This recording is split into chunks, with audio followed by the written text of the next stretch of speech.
The Midnight Feeder. Before I begin, I should tell you that this isn't just another scary story. What I'm about to share comes from a real experience in my childhood, something that has haunted me for decades. I believe it's important to understand that death isn't always the end, especially for those who leave this world with powerful negative emotions. Hatred, greed, and regret can anchor a soul to this world in ways most people can't comprehend. What happened in my village taught me this terrible truth. My name is Dani, and I grew up in a small farming community nestled between rolling hills and dense forests. Life there followed the natural rhythms of the seasons, planting in spring, harvesting in fall, and weathering the harsh winters together. Our houses were scattered across the landscape, connected by dirt roads that turned to mud when it rained. My grandfather Pavel lived with us, a kind old man whose weathered face seemed to hold the wisdom of the ages. It was a peaceful existence until that summer when Nikolai Babu died. Nikolai had been a wealthy landowner, the richest man in our village, but he was known for his cruelty and avarice. Years earlier, he had cast his elderly parents out of their family home, forcing them to live in poverty until they both passed away within months of each other. Nikolai lived alone, hoarding his wealth and land, refusing to help neighbors in need. When sickness finally caught up to him, no one came to his aid. He died alone in his grand house, surrounded by the possessions he valued more than human connection. The first hint that something was wrong came a few days after his burial. Our cows, normally placid creatures, began acting strangely at sunset. They would cluster together, lowing nervously as darkness fell. Our old sheepdog, Bruno, refused to leave the porch after dusk, whining if anyone tried to coax him into the yard.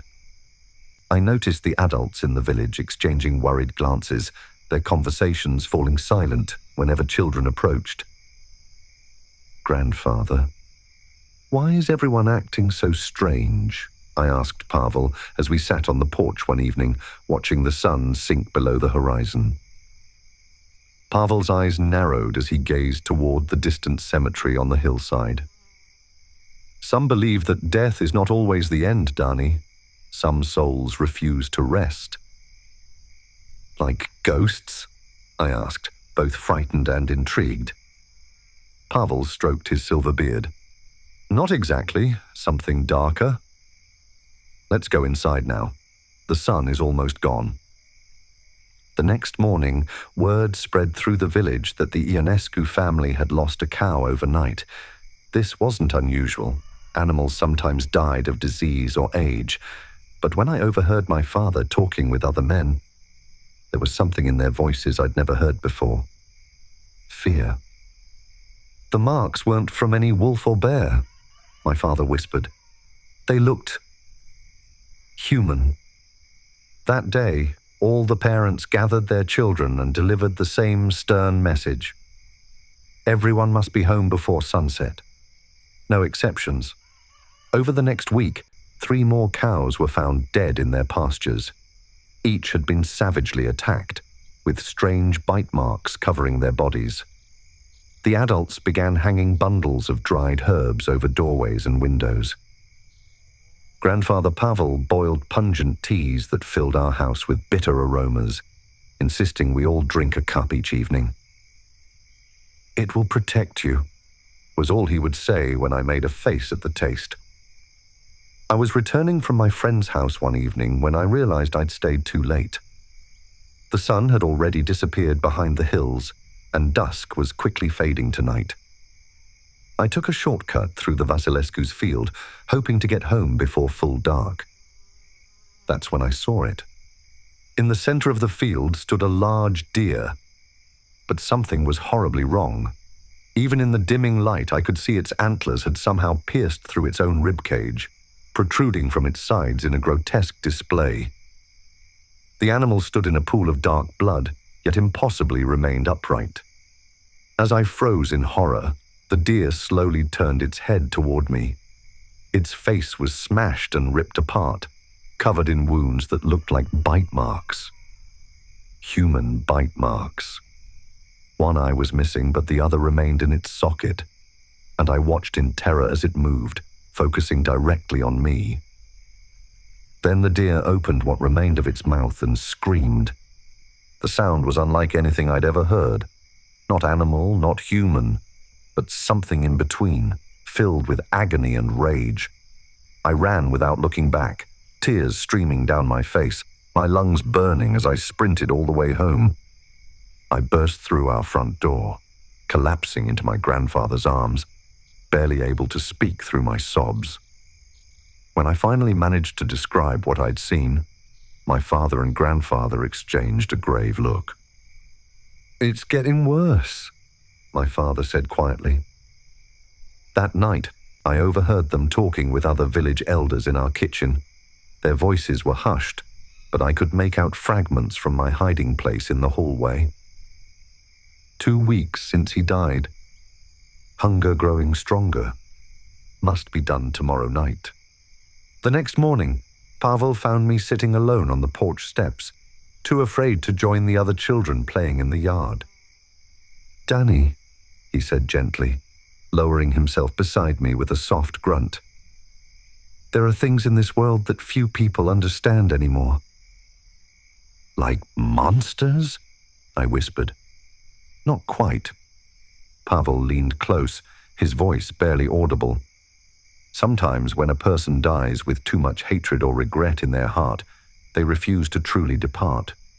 Their body may lie in the grave, but something of them lingers, growing hungry and envious of the living." "Is that what's happening with Mr. Barbu?" Pavel's eyes widened slightly. "You've been listening to grown-up talk, I see." He sighed. "Nikolai lived a life of greed. He valued his possessions more than people. Now his spirit cannot rest because he cannot bear to leave his land and wealth behind. So he's eating the animals?" "Life feeds on life, Dani. A restless dead man seeks to sustain himself, to remain tethered to this world. First animals, but eventually..." He didn't need to finish. I understood. That night, I pretended to go to bed early but stayed by my window, watching. Shortly after midnight, I saw a group of men gathering in the village square, carrying shovels and torches. My grandfather was among them. They headed toward the cemetery on the hill. I knew I should stay put. I knew I would be in terrible trouble if caught. But something pulled me forward, a need to understand the horror that had invaded our peaceful village. I slipped out through the back door and followed at a distance, keeping to the shadows. The moon was nearly full, casting an eerie silver light over the landscape. I reached the cemetery just as the men were gathering around Nikolai Barbu's grave. They worked in silence, the only sounds the scrape of shovels against earth and their labored breathing. I hid behind a large tombstone, watching as they reached the coffin and pried it open. The smell that wafted out wasn't the expected stench of decay. It was strangely sweet, like overripe fruit. I crept closer, unable to resist the terrible fascination. What I saw inside that coffin will haunt me until my dying day. Nikolai Barbu lay there, his eyes wide open, staring sightlessly at the night sky. His skin was pale but showed no signs of decomposition, despite having been buried for 2 weeks. His mouth was stretched in a grimace that revealed teeth stained dark with what could only be blood. But the most horrifying detail was what protruded from his mouth, a cow's tail, partially chewed, with bite marks all along its length.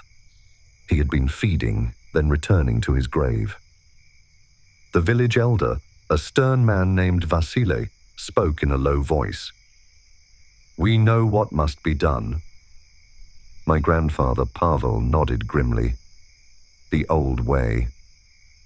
They began a ritual that seemed ancient even then. Vasily produced a wicked-looking knife with symbols carved into its handle. 4 men held the corpse down, though it didn't move or resist. With practiced movements, Vasily cut open Nikolai's chest and removed his heart. It was dark and engorged, appearing too large for a human chest. They built a small fire right there beside the open grave. The heart was placed at its center, and as it began to burn, the elders drank something from a small flask, passing it between them. The flames turned an unnatural blue-green, and for a moment, though I've tried to convince myself it was just my childish imagination, I thought I heard a scream coming from the fire itself. I must have made some small noise because suddenly Pavel turned and spotted me. His face paled in the moonlight. "Dani, go home now." But it was too late. I had seen everything. The next morning, my grandfather came to my room. I expected punishment, but instead, he sat on the edge of my bed with a weary expression. "What you saw last night was something few people ever witness in these modern times," he said quietly. "It was necessary.